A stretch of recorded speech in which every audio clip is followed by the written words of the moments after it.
Hello everybody and welcome back to another Minecraft video. In this video I'm going to be showing you how to make a fully AFKable piglin bartering loot farm. Without further ado, let's get into the video. So a quick disclaimer before we actually get into how the farm works and the accessories you need. So this is going to require a gold farm or a large supply of gold to be inputted into the bartering system. It doesn't generate its own goods. But what this means is that you can AFK in a spot nearby and not have to constantly keep throwing gold to the piglins to get the stuff you want from them. This is a great way to farm obsidian, crying obsidian, and other similar items. So without further ado, let's get into how the farm works and then we'll do a tutorial on how to build it. So as you probably know, piglins, when you give them gold, they'll look at it for a second. First they'll run to it obviously. They'll look at it for a second and then they throw you an item that is part of their loot table, like for example soul sand or nether quartz. Now most players would just go up to the piglins and throw them gold, but the thing is this takes time and you have to go and run near them to collect it afterwards. If you accidentally punch one of them or you're not wearing gold armor, they will try to attack you. They're not doing that because I'm in creative mode, but it's a big hassle basically. So what my idea was, we use a dispenser. That's right, I didn't know if it would work, and since it does, I want to get this video out to you guys as soon as possible. But if we use a dispenser and just dispense gold to the piglins, they still act as if the player threw the gold to them. So you could just you could just spam this out to them and they would start throwing their drops out to you, like the fire charges, etc, etc. Now the great thing about piglins is that when they see gold on the floor, they will run to it, which means you don't have to have a centralized piglin storage area where you have to get all the piglins in one block, which means you can store massive amount of piglins in a space that big that I've shown you up there. This leads to really high efficiency of farms, and you can get loads and loads of drops per hour just by inputting enough gold. So with that basic concept explained, let's get to how you build this. So you're going to want to start off by identifying the place you want to build your farm. Now you want to make sure you have a gold farm on top of it and enough space for a storage system below the farm. So keep that in mind when you're deciding your place. And then choose one block to be the center of the farm. So I'll say this is my center of the farm. Then I'll get my hoppers out. And I'll just keep crouching and placing hoppers in facing into this block. Now after you've placed these 4 hoppers, you can remove this block and just start randomly placing hoppers as much as you want, as long as they all input into another hopper. What this will create is a massive platform as big as you want it to be, where the piglins can throw their mob loot drops things, and once you add another hopper down here, like so, all the loot will get collected in this hopper for entry into your storage system. So build up the platform of hoppers as big as you want it to. It really doesn't matter how big you make it, because the bigger it is, the more piglins it can store, which means that the more gold it'll need to be fully efficient. So keep that in mind, and I'll build this and I'll be right back.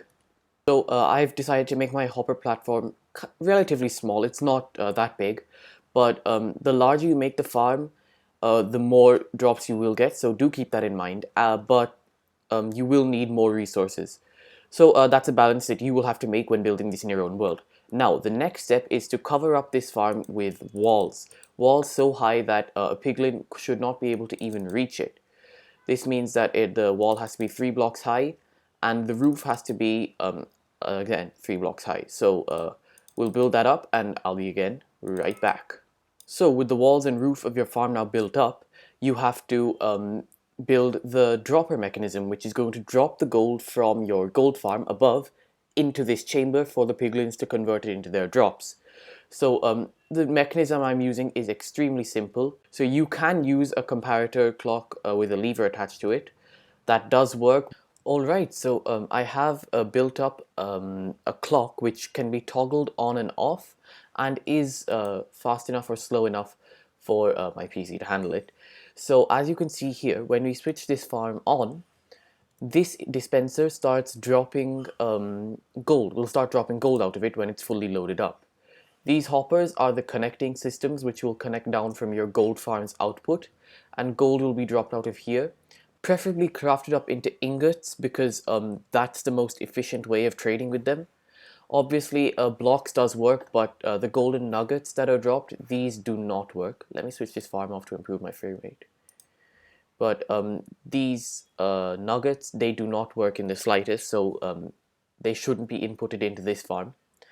Now, with this mechanism all up and running, what you want to do is head down back to your hopper system at the bottom. Now here, what I found that was after you run this farm for quite a bit, drops start to build up here on the floor because the hoppers can't pick them up fast enough. The farm is too efficient. So what I recommend is either, since in the nether we can't have water streams, that wasn't an option. So what you do is you get another set of hoppers and you get yourself another few chests. So if you grab these chests and then place them 2 blocks below your initial set of hoppers and direct hoppers into them. So as you can see here, we just tile the entire bottom of this with chests. Then these act as a kind of intermediary overflow kind of reservoir so that the other hoppers are free to pick up the loot that the pigmen or the piglins are generating. So these will eventually have more hoppers coming out of them, leading into the central storage system, as you can see over there. So let's build that up, and I'll be right back. So as you can see here, I have built up the bottom of our storage system. So what this does is all these chests act as overflows because the farm produces that much stuff. These chests store the stuff, the drops in advance so that these other hoppers are freed up to collect them. Now, as you can see, I've staggered the input of them into the main storage system again so that these hoppers don't get bogged up. And obviously, the larger you make your storage system, the more time it'll take for it to get completely filled up and you'll start losing drops.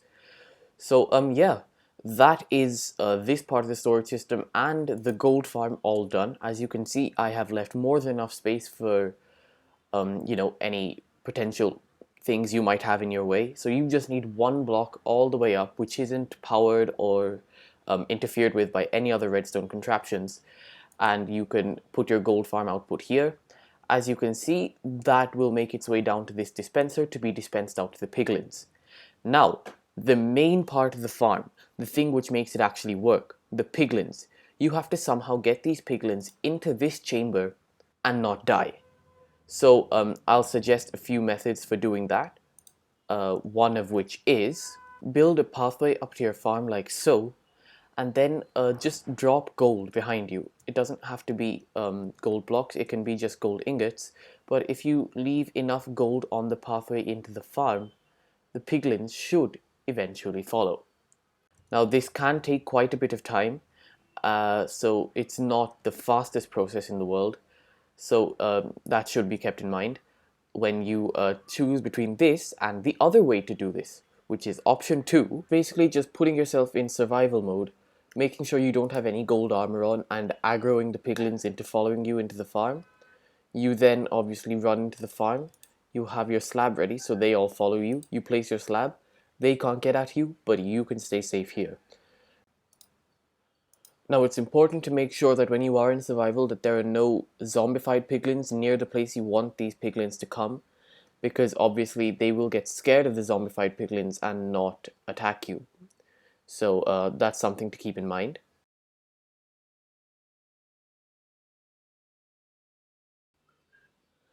And that's your first 3 piglins all ready and inside your farm. Now you want to make sure you don't do what I just did, which is look inside there again, because then the piglins will try to shoot you and they might kill one of their own, and that's just a hassle you don't want to have.